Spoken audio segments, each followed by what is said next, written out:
അസ്സലാമു അലൈക്കും വറഹ്മത്തുള്ളാഹി വബറകാതുഹു. കൂട്ടുപ്രാർത്ഥന ഒരാൾ നേതൃത്വം കൊടുക്കുകയും മറ്റുള്ളവർ ആമീൻ പറയുകയും ചെയ്യുന്നതായ രീതി ഇവിടെയൊക്കെ മതത്തിൽ അത് അനുവദനീയമാണ്. ഏതെല്ലാം സന്ദർഭങ്ങളിൽ അത് ചെയ്യാൻ പാടില്ല? അദ്ദുആഉ മഅൽ ജമാഅ ബിമഅന അയ്യദുഉ അഹദുഹും വയുഅമ്മിനുൽ ബാഖി.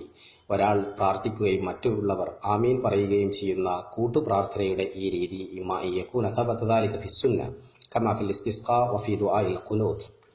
നാസിലത്തിന്റെ കുനൂത്ത്, അതുപോലെ തന്നെയാണ് സ്വലാത്തുൽ ഇസ്തിസ്ഖാ, മഴയെ തേടിയുള്ളതായ പ്രാർത്ഥന. ഇത്തരം സന്ദർഭങ്ങളിൽ റസൂലുള്ളാഹി സ്വല്ലല്ലാഹു അലൈഹി വസല്ലം കൂട്ടുപ്രാർത്ഥന നടത്തിയതായിട്ട് നമുക്ക് കാണാൻ സാധിക്കുന്നതാണ്.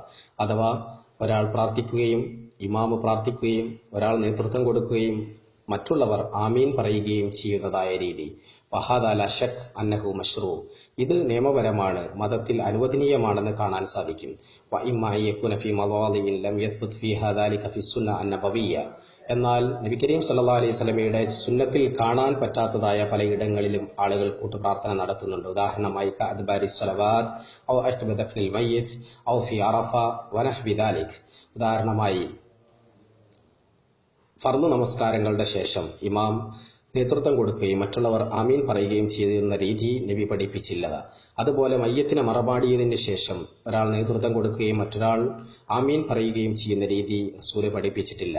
എന്നാൽ നിസ്കാരത്തിന്റെ ശേഷം പ്രാർത്ഥിക്കാം, ഒറ്റക്കൊറ്റക്ക് പ്രാർത്ഥിക്കാം, മയ്യത്തിന് വേണ്ടി ഇസ്തിഗ്ഫാർ, പൊറുക്കലിനെ തേടാം. അവിടെ ഒരുമിച്ച് കൂടിയവരെല്ലാം തന്നെ സ്വന്തമായി പൊറുക്കലിനെ തേടാവുന്നതാണ്. ഇതുപോലെ അറഫാ ദിവസത്തിൽ കൂട്ടുപ്രാർത്ഥന നടത്താൻ പ്രവാചകർ സല്ലല്ലാഹു അലൈഹി വസല്ലം പഠിപ്പിച്ചിട്ടില്ല.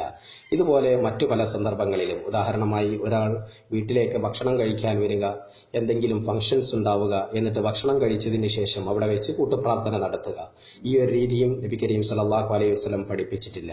അതുപോലെ മയ്യത്തിനെ കാണാൻ വരുമ്പോൾ പ്രവാചകർ സല്ലല്ലാഹു അലൈഹി വസല്ലം പ്രാർത്ഥനകൾ പഠിപ്പിച്ചിട്ടുണ്ട്.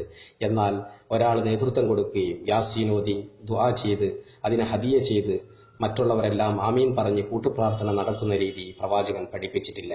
അദ്ദുആഉൽ ജമാഇ ബഅദ തആം ബിൽ കൈഫിയത്തിൽ മദ്കൂറ ലാ അസ്ല ലഹു ഫി ശറഇൽ മുത്തഹർ. നമുക്കറിയാം, ആരെങ്കിലും ഭക്ഷണത്തിന് ക്ഷണിക്കുകയും അതിഥിയായി വരികയും എന്നിട്ട് എല്ലാവരും ഭക്ഷണം കഴിച്ചതിന് ശേഷം കൂട്ടമായി ഒരു പ്രാർത്ഥന നടത്തുക എന്നുള്ള രീതി അത് ബിദ്അത്താണെന്ന് നമുക്ക് കാണാം. വലിത്തിഫാഉ ബിമാ ജാഅത് ബിഹി സുന്ന മിന ദുആ ലിസ്വാഹിബി തആം ബിൽ ബറക വനഹ്വി ദാലിക. എന്നാൽ ആരുടെയെങ്കിലും വീട്ടിൽ നിന്ന് നമ്മൾ ഭക്ഷണം കഴിച്ചിട്ടുണ്ടെങ്കിൽ ബർക്കത്തിന് വേണ്ടി ഭക്ഷണം തന്ന ആൾക്ക് വേണ്ടി സ്വന്തമായി പ്രാർത്ഥിക്കാം. അല്ലാഹുമ്മ ബാരിക് ലഹും ഫീമാ റസഖ്തഹും വഗ്ഫിർ ലഹും വർഹംഹും എന്നുള്ളതായ പ്രാർത്ഥന ഒരാൾ ഭക്ഷണം തന്നിട്ടുണ്ടെങ്കിൽ അവർക്ക് വേണ്ടി പ്രാർത്ഥിക്കാമെന്ന് റസൂലുള്ളാഹി സ്വല്ലല്ലാഹു അലൈഹി വസല്ലം പഠിപ്പിച്ചതാണ്.